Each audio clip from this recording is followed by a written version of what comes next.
Assalamualaikum warahmatullahi wabarakatuh. Bismillahirrahmanirrahim. Alhamdulillahilladzi arsala rasulahu bil huda wa dinil haq liyudhhirahu ala dini kullihi walau karihal musyrikun. Wassalatu wassalamu ala sayyidina Muhammadin wa ala alihi wa ashabihi wa man bihadihim yahtadun.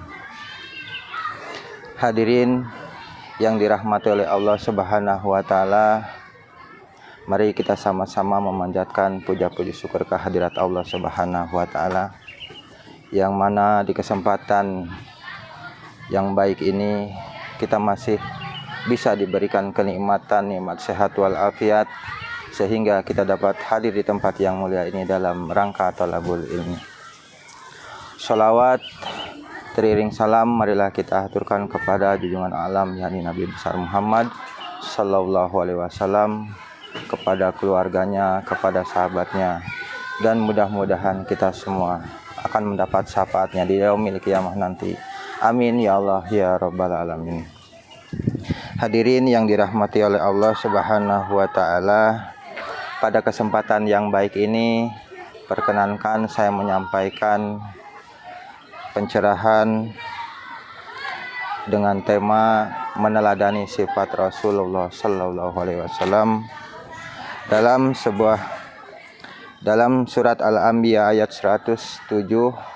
Allah Subhanahu wa taala berfirman, "Wa ma arsalnaka illa rahmatan lil alamin." Kami tidak mengutus engkau ya Muhammad kecuali untuk bagi rahmat seluruh alam. Dengan diutusnya Rasulullah sallallahu alaihi wasallam telah mengubah tatanan kehidupan baru. Pada saat itu masyarakat Arab Saudi sedang mengalami dekadensi moral dan degradasi akhlak. Dengan itu dalam sebuah hadis yang diriwayatkan oleh Imam Al-Baihaqi, Rasulullah sallallahu alaihi wasallam bersabda, "Innama bu'istu liutamima makarimal akhlak." Sesungguhnya aku diutus hanya untuk menyempurnakan akhlak yang mulia. Oleh karenanya Rasulullah sallallahu alaihi wasallam selalu mengajarkan kepada umatnya bahwa sepintar apapun, secantik apapun, dan setampan apapun, apabila tidak dibarengi dengan akhlak yang mulia, tidak akan bermakna apa-apa. Hadirin yang dirahmati Allah Subhanahu wa taala, tak legang karena panas dan tak hujan karena lapuk. Dalam kondisi suka maupun duka, 23 tahun lamanya Rasulullah sallallahu alaihi wasallam berjuang menegakkan kebenaran dan memberantas kebatilan. Bahkan dalam dakwahnya Rasulullah sallallahu alaihi wasallam pernah ditawari oleh petinggi kafir Quraisy, yaitu petinggi kafir Quraisy dengan kedudukan yang tinggi, harta yang melimpah ruah, dan bidadari-bidadari yang cantik nan jelita.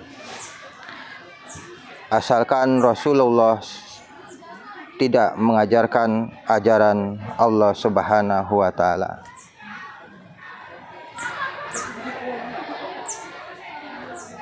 Hadirin, dalam dakwah Rasulullah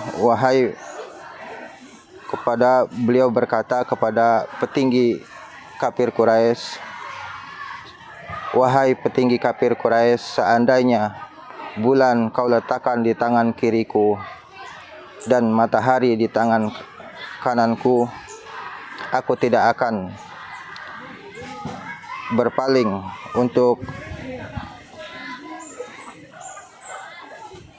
berpaling kepada amanah Allah Subhanahu wa taala."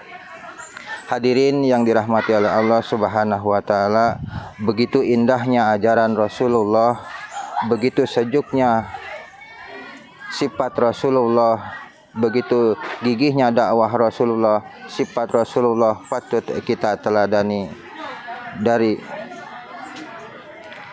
akhir dan kita amalkan sehari-hari. Adapun sifat yang pertama yaitu sifat Rasulullah, yaitu sifat siddiq yang artinya jujur. Rasulullah Shallallahu Alaihi Wasallam adalah sosok pribadi yang tidak pernah berbohong,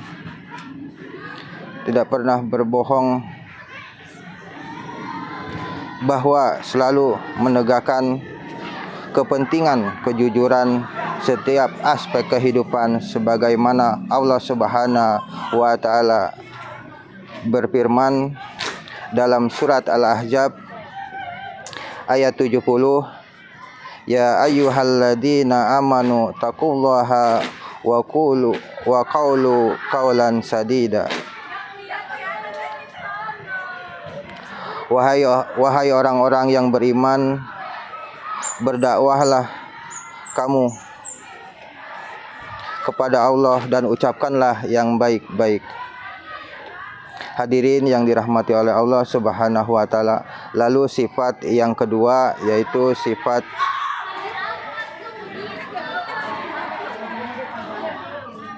amanah yang artinya dapat dipercaya dalam menjalankan tugasnya sebagai Rasulullah Shallallahu Alaihi Wasallam.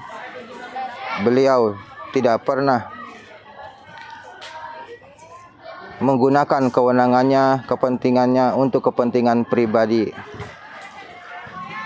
Kepercayaan, menepati janji sehingga beliau diberi gelar Al-Amin oleh penduduk Mekah, masyarakat Mekah dalam sebuah hadis yang diriwayatkan oleh Imam Ahmad yang bersumber dari Anas bin Malik. Beliau bersabda, la iyamana liman la amanata lahu wala dina limana ahdalahu. Sempurna keimanan bagi orang yang tidak amanah, tidak sempurna agama bagi orang yang tidak menepati janji. Hadirin yang saya hormati, lantas sifat yang ketiga yaitu fatonah, yang artinya pandai atau cerdas. Sebagai pemimpin dunia hingga akhirat, Rasulullah Shallallahu Alaihi Wasallam dibekali oleh Allah Subhanahu wa taala dengan 3 tingkat kecerdasan, baik tingkat kecerdasan intelektual, kecerdasan emosional, dan kecerdasan spiritual, sehingga beliau mampu menghadapi berbagai ancaman tantangan dalam berdakwah.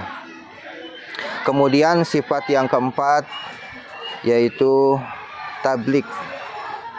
Tabligh yang artinya menyampaikan ajaran-ajaran Islam dengan dalam mengemban misinya sebagai Rasulullah.